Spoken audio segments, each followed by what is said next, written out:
कहते हैं मौत अल्टीमेट है, लेकिन यहाँ तो मौत के साथ ही जद्दोजहद हो रही है। बात कर रहे हैं अभय की, इनफैक्ट अभय 3 की, जहाँ आप सभी को पता है कि ये एक क्राइम थ्रिलर है और ऐसे में एक इन्वेस्टिगेटिव ऑफिसर के इर्द गिर्द ये कहानी घूमती है और उनकी ज़िंदगी में क्या कुछ चलता है, how he does it, what is his mindset, जानने के लिए मेरे साथ इस वक्त इन पर्सन कुणाल बैठे हैं। कुणाल, सबसे पहले तो एक दूसरे को देख करके हम सोचते अच्छा सामने ही हो। आई नो 2 साल के बाद मैं तो ये सोच रहा था कि पीछे वॉलपेपर चेंज करना है क्या। हाँ, अभी वो आदत अभी उससे भी निकलने में थोड़ा वक्त लगेगा हम बिल्कुल सबको। बिल्कुल। तो ये जो इन्वेस्टिगेटिव ऑफिसर है, क्या मिजाज है इनके? सख्त मिजाज का है, बाय द बुक है, लेकिन मतलब जस्टिस के लिए कभी कभी आउट ऑफ द बुक भी काम करता है। और जैसे कि लोगों ने पहले 2 सीजन्स में देखा उसी तरह का अभय है, लेकिन इस सीज़न में विजय राज के साथ साथ एक नई दुनिया आती है जिससे अभय भी पहली बार अवगत होता है और उसके साथ क्या होता है वो ही इस सीज़न में आप देख सकेंगे। इसके अलावा कुछ चीज़ें थी जो सीज़न फिनाले जो सीज़न 2 का था उसमें कुछ हुक्स थे, उनका भी क्या हुआ आगे वो भी देखने को मिलेगा। तो एक इंटरेस्टिंग जर्नी है और इस साल कुछ नया करने की कोशिश की है इस नए वर्ल्ड के साथ। तो अभी हम भी थोड़े एक्साइटेड और थोड़े नर्वस हैं क्योंकि पहले 2 सीजन्स को इतना प्यार मिला तब जाके सीज़न 3 बना। अगर आगे नहीं अच्छा होता तो फिर तीसरे अब यही है कि हम चाहते हैं कि ये भी अच्छा लगे ताकि हम फिर से थोड़ा और टेंशन लेके सोचे कि 4 में क्या कर रहे हैं। और टेंशन लेके कितना टेंशन है इसमें?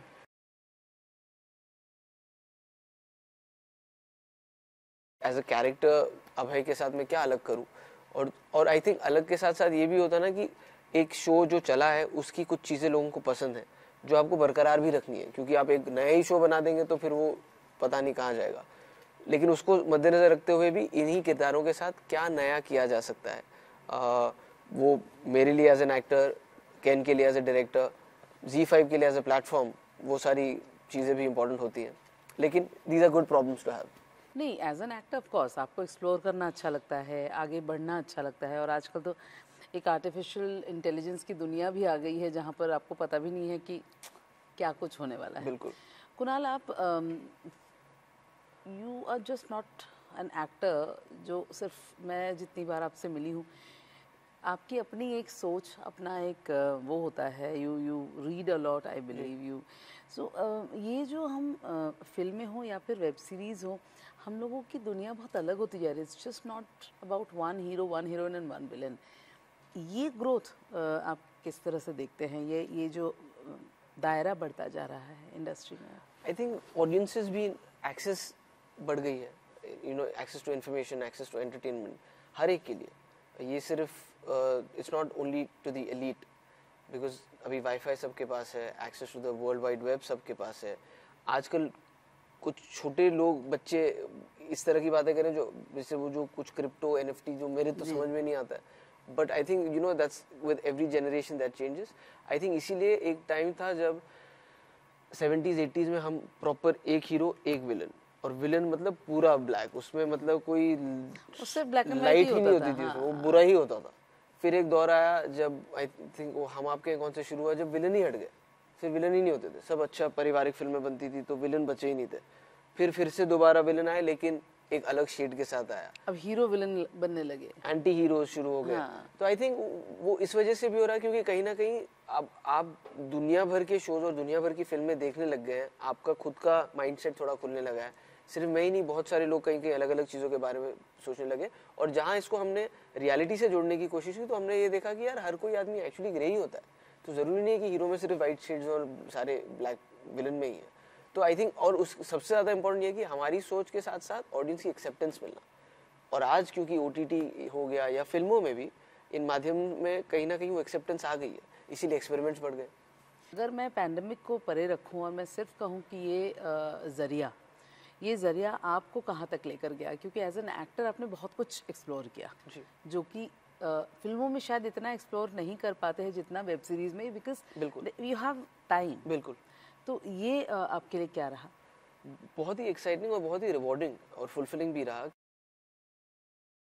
फिल्म आप ज़्यादा से ज़्यादा 2.5 घंटे लंबी होगी और वही आपका कैरेक्टर स्पैन रहता है, लेकिन एक तो इस माध्यम की वजह से एक नए जोन में घुसने का मौका मिला, इस किरदार को आप किस तरह से लंबा किरदार 16 एपिसोड हो गए और नए 8 आ रहे हैं, उसके अलावा एक ऐसा किरदार करने का मौका मिला जो मुझे बहुत सालों से नहीं किया था, क्योंकि सिर्फ कॉमेडीज़ पे ही ज़्यादा ध्यान दे रहे थे, और कहीं ना कहीं एक नई ऑडियंस मिली ऑनेस्टली, जो एक नई फैन बेस मिली, एक नई ऑडियंस मिली, वो भी एक नए किरदार और एक नए शो के through. So I am only very thankful to the OTT platform, and not just me as an actor but also I am thankful to the platforms as an audience, क्योंकि मुझे देखने के लिए भी कुछ इस तरह की चीज़ें मिली जो मुझे not just actors but makers, writers, technicians, इतने अच्छे अच्छे शोज आए, इतनी इतनी अच्छी फिल्में आई जो पहले ना वो बिजनेस ड्रिवन था सब कुछ, तो थिएटर्स में उतने ही शो टाइम्स हैं, तो कुछ सारी फिल्में बनी नहीं जाती थी कि यार इतना पैसा लगाएंगे, इसकी रिकवरी नहीं होगी, इसके साथ नहीं बना सकते. OTT ने वो आपसे छीन लिया. ऑडियंस भी यही कहती थी, नहीं हमको अच्छा आप कुछ दीजिए तो हम देखेंगे, फिर वो कहते थे हमको तो पता ही नहीं ये शो कब लगा. अब क्या है कि बड़ी फिल्म, छोटी फिल्म, बड़ा शो, छोटा शो, एक मेन्यू कार्ड आपके सामने एग्जैक्टली सेम है. You have everything. अब आप उनको चॉइस दे दीजिए. And I think because of that in the last just 5 years we've had OTT, we've had so many shows that at the international level we can say we are proud of these shows, that these are made in India. So I think generally it's been a boon not just for the industry but also for the audiences.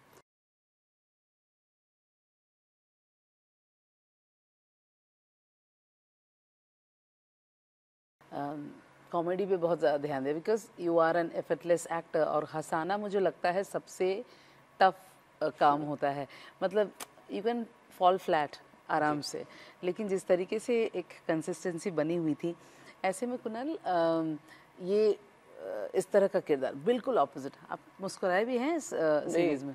इसमें नहीं, in fact मैं वही कह रहा था कि इस season 3 में स्पेसिफिकली एक दिन मैं शूट कर रहा था जो मेरा बेटा बनता है उसके साथ, और एक मैंने शॉट किया और सब ना तालियां बजी, तो ऐसा कुछ था ही नहीं, उसमें डायलॉग भी नहीं था. तो मैं क्या होगा, कहता अरे स्माइल आया, पहला पूरे सीजन का पहला स्माइल आया, क्योंकि ये और वो ड्रीम सीक्वेंस है.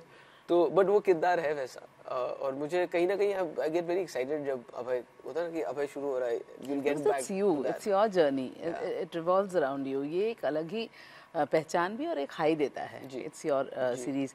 किस तरह का पुलिस वाला आपके जहन में था जब ये पहली बार ये स्केच आपके सामने आया? क्योंकि पुलिस वाले तुमने कई देखे, सिंघम भी देखा, चुलबुल भी नहीं, सही बोला आपने, क्योंकि यही हुआ. क्योंकि वो आई डोंट थिंक वो क्लियर था. आई थिंक उन्होंने वो ये भी चाहते थे कि मैं अपना इनपुट भी डालूं, how do I want to make this. So it was luckily it wasn't set in stone कि यही शो है, ये पुलिस वाला है. When it came to me they let it to me also कि how would you want to play him. और वही हुआ जब पहले एपिसोड हम कर रहे थे, और ये बात मेरे को याद है कि मैंने उनको पहले दिन मैंने एक सीन किया, फिर अगले दिन जब मैं सीन कर रहा था मुझे लाइन थोड़ी ऑफ लगी. मैं कहा ये चुलबुल पांडे है या ये फिर सरफरोश का Aamir Khan, which cop is this? And they also realise that there was a difference. So I got an opportunity to get this guy going from scratch.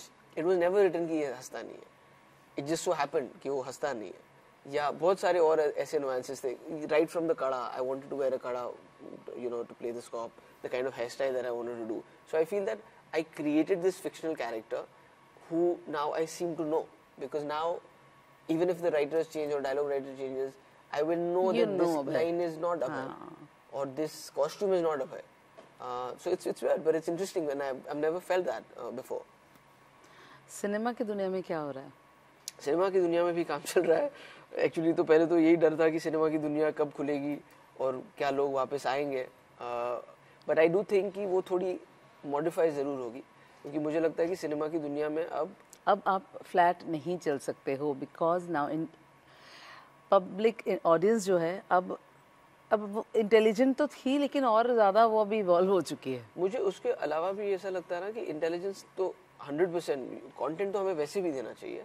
उसके अलावा मुझे लगता है कि कुछ एक्सपीरियंशियल फिल्म्स होंगी जो थिएटर में ज़्यादा एंजॉय की जाएंगी, जैसे आज RRR आएगी या बाहुबली. मतलब वो तो आप छोटे पर्दे पर आप एंजॉय ही नहीं कर पाओ. और उसी समय पे गोलमाल जैसी जो फिल्म है ना, जो आप चाहते हैं कि दोस्तों के साथ देखें, जैसे कॉमेडीज का एक वो होता है कि जितने ज्यादा लोग जाके देखते हैं उतना मजा आता है. हाँ. तो वो पूरे 15 लोग तो फोन पे नहीं देख सकते या एक छोटे टीवी पे. अगर आपको 10-20 कॉलेज के साथ जाना है तो उस तरह की फिल्म्स विल हैव, क्योंकि क्या है कि एक कॉस्ट भी है फिल्म को लेकर. जब आप जाते हैं वो कॉस्ट सिर्फ टिकट का नहीं है, वो पॉपकॉर्न का भी है और आपके साथ जो गए हैं, यू नो, खर्चे का, आना जाना, time and all of that. So I think उसकी वजह से वो थोड़ा मॉडिफाई होगा, और आने वाले जब एक बार पूरा लॉकडाउन खुल जाएगा, आने वाले कुछ सालों में हमको पता चलेगा कि यार बिजनेस तो दोनों का होगा, बट वही है कि एक रोमांस है फिल्म का जो ऑडियंस के लिए भी है कि जो थिएटर में मजा आता है वो कहीं नहीं हो पिकनिक है सकता। बिल्कुल वो जाएगा नहीं बिल्कुल भी, कम से कम इस जनरेशन में तो नहीं। अगले जनरेशन का मेरे को नहीं लगता हम कुछ कह सकते, क्योंकि उनकी आदत ही अब शुरुआत ही फोन और टैबलेट से हुई है। तो आई डोंट नो। और वैसे भी ना मुझे ऐसा लगता है कि हमारे बचपन से बड़े होने तक भी थिएटर का एक्सपीरियंस थोड़ा बदल गया। वो सिंगल स्क्रीन और मल्टीप्लेक्स वाली बात जो है वो तो आ ही गई थी। बिजनेस से अलावा भी है कि जिस तरह की सीटियां, मुझे याद है जब अच्छा गाना बजता था तो स्क्रीन पे लाइटें लगती थी और लाइटें ऑन हो जाती थी और वो सीटियां बजती थी, हूटिंग होती थी, जो मल्टीप्लेक्स में नहीं था। वो हुआ नहीं, वो बड़े सोफिस्टिकेट, अरे चिल्लाएंगे भी तो कोई देख लेगा या कुछ, you have to just be. वो एक्सपीरियंस वैसे ही कम हो चुका है, तो आगे आने में पता नहीं क्या होगा, उसका हमें नहीं पता। But I think we were in a great space कि हमने सब कुछ हमने देख लिया। ओटीटी सूट कर गया, ओटीटी शूट कर गया। नहीं मैं कुछ फिल्में कर रहा हूँ। एक तो अभी खत्म की है, कंजूस मक्खी चूज करके एक फिल्म है, कॉमेडी है। वो भी अगले 2 महीने में। हमको भी अभी उस पर बैठना है कि क्या करें, किस तरह जा रहा है, क्योंकि थिएटर खुलने के साथ साथ ये भी हुआ ना कि आपने देखा होगा कि अनाउंसमेंट्स इतनी सारी आ गई, अभी तो जब किसी को पता भी नहीं था। अभी तो खुला भी नहीं है, लेकिन सबने वो डेटें पकड़ ली कि ये कुर्सी खाली है, बैठ जाओ। म्यूजिकल चेयर हो गया, म्यूजिकल चेयर हो गया एक्चुअली। और एक के बाद एक बड़ी फिल्में, थोड़ा सा मतलब बिजनेस पर भी असर है, बिल्कुल हो ही रहा है। आपका प्रोडक्शन जो मतलब आप काफ़ी वक्त से जेठ मनाली पर काम कर रहे थे, उस पर क्या कुछ हो रहा है? उस पर और थोड़ा समय लगेगा, क्योंकि हम एक्चुअली प्रोड्यूसर सिर्फ उस कहानी के लिए बने। हमारे कोई ऐसे प्रोड्यूसर या प्रोडक्शन के एस्पिरेशंस नहीं थे, लेकिन वो कहानी हम कहना चाहते थे और उस बिजनेस सेंस तभी बन रहा था। And Ram Jethmalani is like a name. Exactly. So we want to be at least 100% sure within ourselves that this is the best way of telling the story before we put it out there. Not just to do justice to the man himself, we also knew him personally. तो उसमें समय लग रहा है, but I'm hoping that it's all worth the wait. So जल्द ही उस पर भी कुछ नए पिवट किए हैं हमने, कुछ इंटरेस्टिंग चीज़ें हो रही हैं उस पर भी। हम सबको ही वक्त मिला है घर पे वक्त बिताने का, and great time for y'all, क्योंकि वो बच्चा जो है वो वक्त मिस करता है, स्पेशली जब पेरेंट्स एक्टिंग की दुनिया में हो, ट्रैवल करते हैं। So how did you, I mean what was your time and experience at that point? It's been amazing so far. I mean,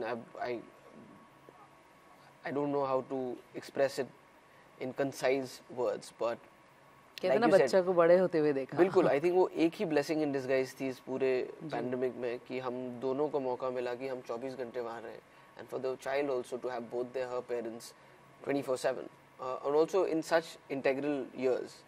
तो उसके पहले शब्द से लेकर पहले खड़ी कब हुई और चली, हम सब थे वहाँ पे, हम दोनों। It was beautiful, so it was very nice. I mean that's the, and I think हमारे लिए भी वो पॉजिटिविटी सब वहीं से आई, otherwise there were times where it really got Grimm.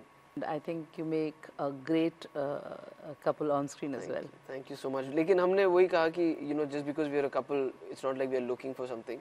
If something individually gets offered to us, we will not say no because we are together. But if we both like something, of course we'll do it together.